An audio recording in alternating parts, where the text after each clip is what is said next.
You have arrived at Nelson's, and this is a bit of an ego check for me because I have to realize I'll never be as young or as handsome or as blonde as my friend Ryan Brown. Welcome. What can I say? I still like you anyway, my Thank you. friend. Bless you. Nice to have you here at the house. It's good to be here. Thank you. Even though we're neighbors, you've been moving around the neighborhood a lot. In the hood? Yeah. You got to get settled.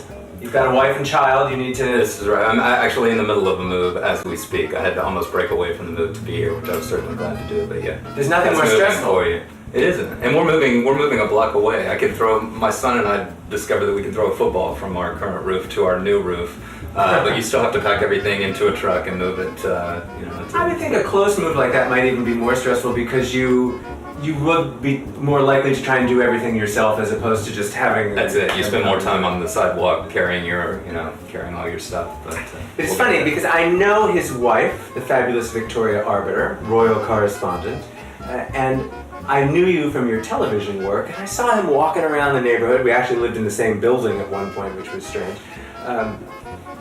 But do you get spotted often, especially in a city like New York where everybody's seeing everybody on the street? Yeah, it doesn't happen as much as it used to. It's been a number of years since I've been on television. My wife gets spotted more, obviously, because she's on quite a bit.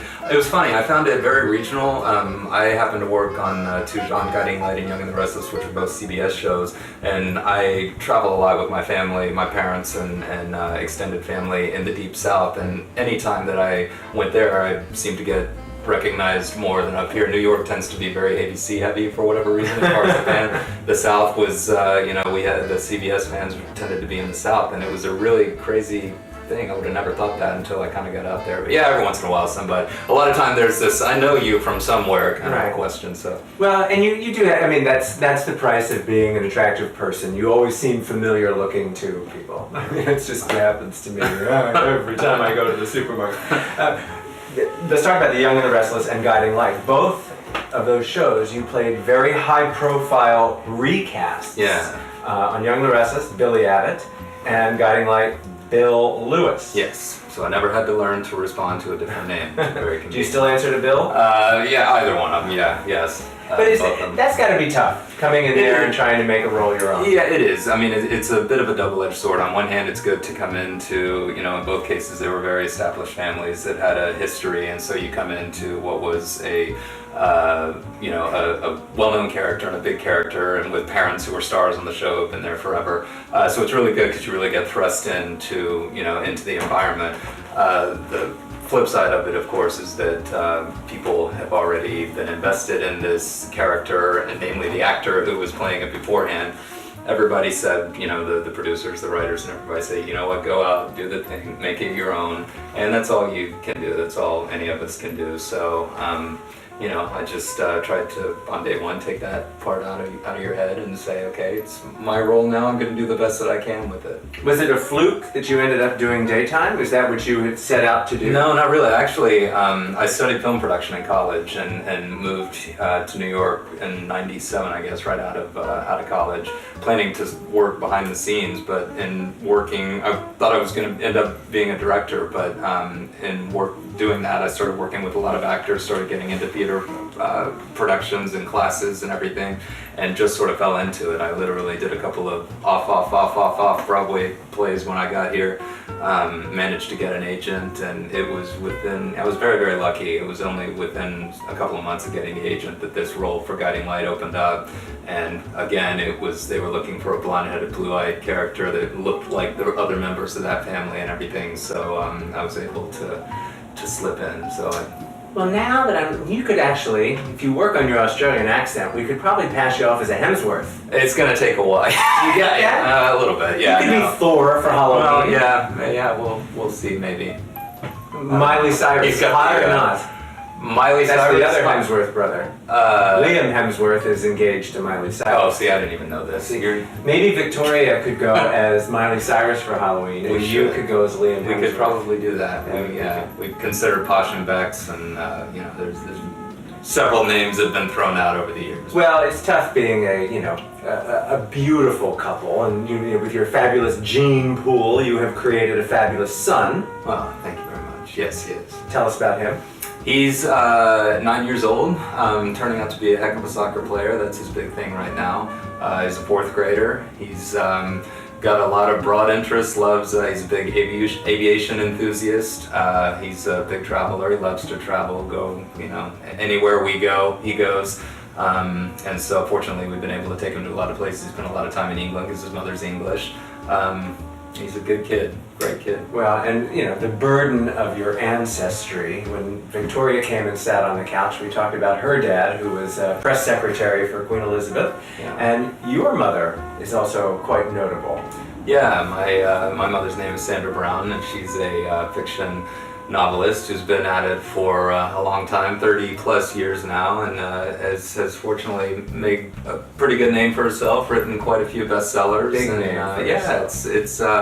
it was fun. It was a fun environment to grow up in. It was, we lived in Texas. She still lives there, but it was, I can remember it was always let me get my work done, and she would put in her hours at the computer with discipline, diligence, but she never missed a Little League game or anything. It was always there, and so it was, it was fun. I saw an interview with Mary Higgins Clark and her mother. Yeah. And they write books together. Is that something you and your mom would do? No, we talked about. We actually, my mother knows her as a colleague, and I've had the good fortune of meeting the Mary Higgins Clark and her daughter Carol several times, and we've talked about that, and they can do it really well. In fact, we even said, how do you guys do it? Because we don't think that we couldn't, and it's not necessarily that my mom and I couldn't work together from a standpoint of getting along, but we're both really not collaborators for whatever reason. She doesn't collaborate with anybody, and I don't really either, and I think it's just the way we're geared, but the Clark family has managed it really well. I want you to get a bumper sticker made for your mother that says, I don't collaborate with anybody. She'll tell you. She's told everybody. It has, she's been lucky enough to be asked on a number of occasions. She's just like, it's nothing personal. It just isn't the way I do it. But we do, while we've never collaborated on a project, we definitely have helped each other. I've certainly got a hell of a lot more help from her than I was ever able to offer to her. But we commiserate a lot. There have been times where she'll call and say, how's it going? How's it going? So we can commiserate on the tough days at the computer. But well, you're 2 books into your writing career, is that right? Yeah. And you're working on number 3? Working on number 3, yeah, sort of in early stages right now. I'm just sort of, it's up there in the ether right now. But I published 2 books. My first book came out in 2010. It's called Play Dead, and sort of a comic supernatural thriller. Zombies? Zombies are hot. but the zombies are the good guys in this one. It's sort of a Friday Night Lights meets Dawn of the Dead. It's a high school rivalry in Texas, and one of the teams sabotages the other one, and basically a team winds up in a horrific accident, and they end up coming back to life and have to win the district championships to save their souls. So lots at stake here, aside from the district championship title. And then my second one was called Thawed Out and Fed Up, and it's sort of a neo-Western, again bringing back the life after dead theme. It involves John Wayne. We sort of built a story around the idea that when John Wayne died, he wasn't actually buried, but he had himself frozen, sort of like we hear Ted Williams and Walt Disney. And so he's in one of these cryogenic chambers that's crossing West Texas, and the plane goes down, and John Wayne finds himself in modern day West Texas, and he's not actually the hero of the story. He's sort of the mentor, almost the Obi-Wan Kenobi type, or the hero of the story. And his memory is such that he doesn't know that he's John Wayne. He actually thinks that he's one of his Western characters. Very good. So it uses all those sort of Western tropes and mythological tropes of the old Howard Hawks and John Ford Western. Everything. That brings into your film expertise. Yeah. With your, why John Wayne? Well, it is very much that. The best thing about film school, I think, that I took from it is you get to watch all these movies, and we would watch them actually on reel-to-reel film, and I was exposed to all the Howard Hawks, John Fords, and everything. We would watch Orson Welles and Charlie Chaplin and everything, but I really, really have always loved the Westerns, and of course, if you're going to be a Western fan, you're going to like John Wayne, and I don't know, he's everything that you think he would be he's the American myth. He's really the biggest star that we have, and I had this idea, and I said I need a hero, and it would be a John Wayne type, and I said, well, let's use John Wayne. It's brilliant. Yeah. And his I real really name was enjoyed it. Marion what? Marion Morrison, Marion Morrison. which I used. It was, I actually had a friend that really quickly where that idea came from. I have another friend whose father used to work at Second Unit in Hollywood. He worked for Sam Peckinpah and all these guys back in the 50s and 60s, and my friend is now 53 or 4 years old, and he said that he had met John Wayne as a kid. And I thought, my God, you met John Wayne, can I shake your hand? Because that hand shook John Wayne. And it got me, that night I went home thinking, God, if only I could have met him, he's dead, and I hate it. And then I thought, what if I wrote a book about him and brought him back to life, I'd actually get to spend my days with him for a year, and it turned out to be a year and a half. And that's really what was the seed for the book, is I was just like, I want to spend my days with John Wayne. And actually my hero in the book, his hero was John Wayne. So it's this whole idea that he's getting to ride, in the saddle with his hero. I love that. Yeah. That's really very original in a world full of very unoriginal ideas. Well, thank you. It was fun. I really, really enjoyed writing that book. Favorite John Wayne movie? I think my favorite just to sit back and watch would probably be Rio Bravo. I just think that's the one with Dean Martin and Ricky Nelson, Angie Dickinson. It's fun because it's just one that you just want to live in that world. It's like Casablanca. You're like, I want to live in that world. I want to hang out with those people. I think probably his best performance was The Searchers, which was a John Ford. That's sort of, I think, his seminal role. What's the one with Montgomery Clift? Red River? Red River, probably right up there. Yeah, number that's 3, the one and that's can't argue with that one. We're talking Hawks and Ford. Those were the guys that really he did his best work with both of them. So I remember when I interviewed the cast and director of Django Unchained. yeah, Quentin great movie. Tarantino. Yeah. Well, it was interesting to see if you thought it was a great movie, a great Western or not, and the excessive violence. And ironically, the day I interviewed them was the day of the school shooting. Talk about Well, it's funny. I've timing. got 2 stories there. As far as Django, I did like it. I thought I kind of agree with what I heard Quentin say one time. He said it's not really a Western, it's a Southern, and I think that was probably probably pretty true. But I did think it was a fun film, certainly very violent. It's strange that you say that because when I was on Guiding Light, I shot a scene with Paula Garces. We had a storyline where it was gangsters. She was part of a gangster family, and we shot this extremely elaborate scene with machine guns where we gunned. That's almost like something out of The Godfather. It's like duck, and we hit the floor. They had the squib set up and all the stunt people and everything around. Anyway, we spent hours shooting this scene, and then walked off the set and walked back into the green room, and on television was the Columbine thing happening live. And of course, the episode rightly never aired. But it's very strange that you say that. Well, as this news story was unfolding, and then we'd be sent in to interview Samuel L. Jackson and Jamie Foxx, and I asked them, what responsibility do filmmakers have, if any, to society's woes? And they were all, as you can imagine, very defensive. And Samuel L. Jackson said something to the effect of nobody ever complained about shooting in a John Wayne movie. We're just better shots than John Wayne because he'd hit a rock. Right. We actually hit our target. No, I don't know that that's the best argument. Yeah, it's a touchy thing. I heard Bono say one time, I think, about this. He said, nobody was ever complaining about when Johnny Cash said, I shot a man in Reno just to watch him die. The famous line from his song, and then it was saying if you're going to blame video games or rap music or whatever, are you going to start blaming Martin Scorsese for the John Hinckley thing, which was sort of, apparently he got his thing from Taxi Driver. I don't know. It's a touchy thing. Especially now being a father, my wife and I recently walked into the movie house and there were the billboards and every one was a gun, It's tough. I don't really have an answer. Do we need tougher gun laws? Do we need tougher? Yeah.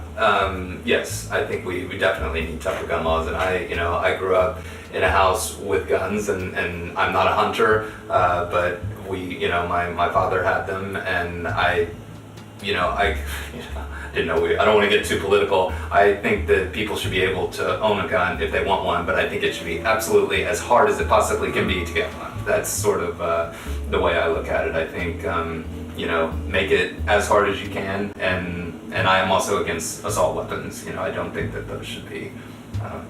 Did we get political? No, but what about the big gulp? What about those big sodas? Now that Mayor Bloomberg doesn't think we should have those either. I know, it's, Well, I don't drink big gulps anyway.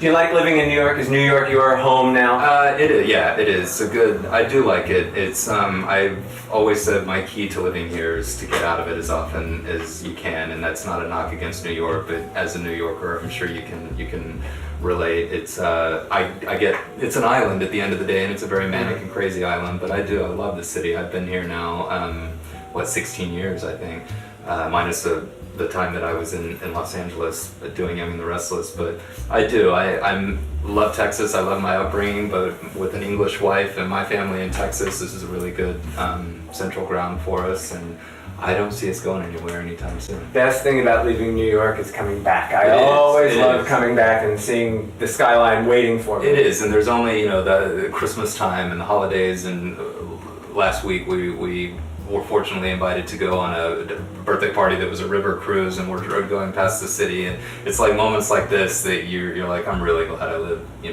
this city. And if he wasn't like dreamy enough, being cerebral and the whole package, he goes to the library. You're the only guy I know who goes to the library, and it's inspiring. Tell me your library I wear story. that on my sleeve, thank you. No, my library story is that my wife told me I was writing at home I wrote most of my first book at home, and she's gonna probably kill me for saying this, and it wasn't coming from a bad place, but I would walk out after working 6 hours at the computer, and she'd be talking to me, and it'd be and she would say, you're still in your head in your book, and she finally said, I think you need to get out of the house because I think you need the separation of you need to leave work and have that separation, whether it's a subway ride or a bike ride or whatever.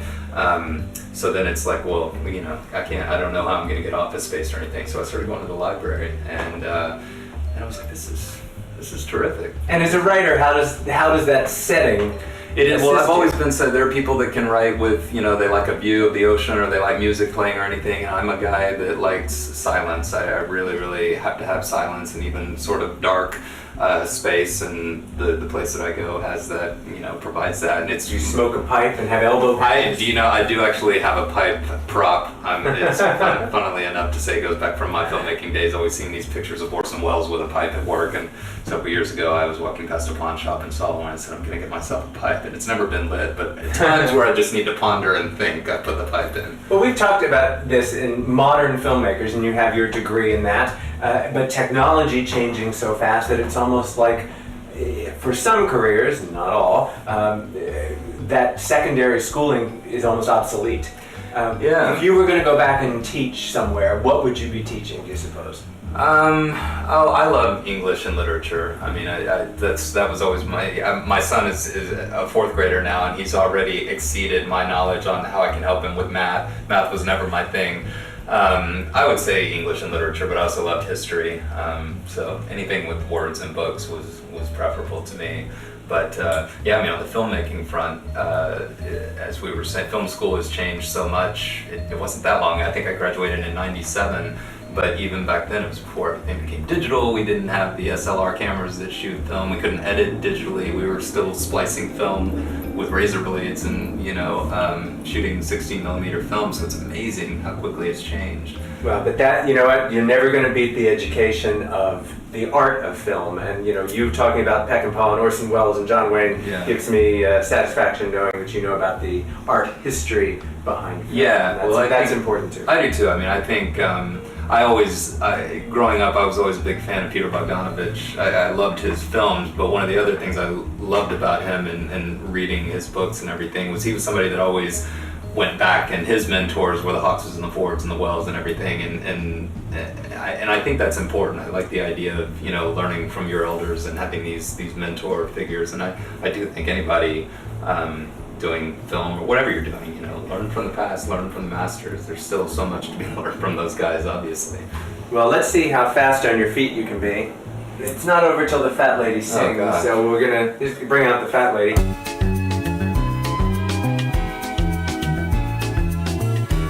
It's a little game called Dying to Know. You're gonna pull out 6 strips of paper, hand them to me, and then give me your best spontaneous answers.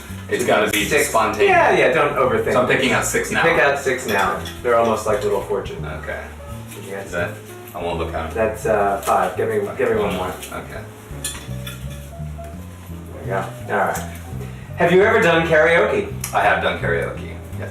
Song? Do you remember? Like, what's your go-to song? I did Boy Named Sue one time. I remember speaking of Johnny Cash.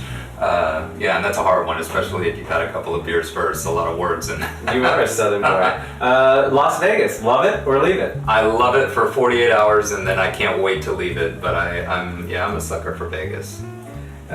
You know what? It's very ironic. You picked a lot of the same ones that your daytime colleague Colleen Zenk picked. You must have the really? same grab. There you go. Favorite member of the royal family? Harry, gotta say. What is it about Harry? Oh, and, I expect the women to say that. What is it about Harry? Well, I don't. Because it was a spontaneous answer, but my wife always says that the women want to date him and the men want to be him, and I guess that's it's from a guy's point of view. You're like, you know what, he's really got all the perks and everything without quite all the responsibility. The burden of wills. The burden of but I do admire him, Harry. Have you met him? Because I know your wife travels in these circles. Yes, no, I haven't. She keeps me out of that stuff. No, one of these days I would love to. Not yet. When's the last time you were starstruck? Oh, I'm trying to be really spontaneous here. Gosh. My wife and I ran into him. We saw him from across the room. Johnny Depp one time, when we were in. You must have been in the smoking section. I'll tell you a very quick anecdote about that was very funny. Is we saw this guy from a distance across the room and thought that kind of looks like Johnny Depp, but surely it's not. And then we walked outside to the carport.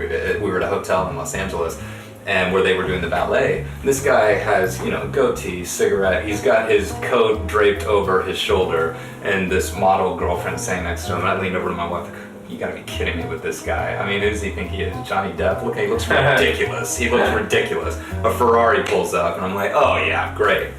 Real cool guy. And he turns around, and it is Johnny Depp. And then suddenly it becomes And cool. I go, oh my god, that is the coolest guy I've ever seen in my life. So yeah, that's, so that was my starstruck moment. Very good. And finally, any special hangover remedy?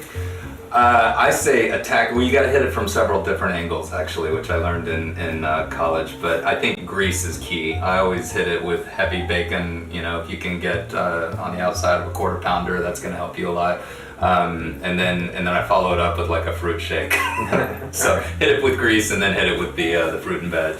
All right. Ryan Brown, author, and that's the website, ryanbrownauthor.com. Yes, ryanbrownauthor.com. So this third mysterious book that's still in the ether. It's up here somewhere. It's in the meantime, we'll read the other two. I hope you do. Thank you. Thanks, Ryan. Thanks for having me. Now, let's get drinking so we can practice the bacon thing. I'll drink to that. All right.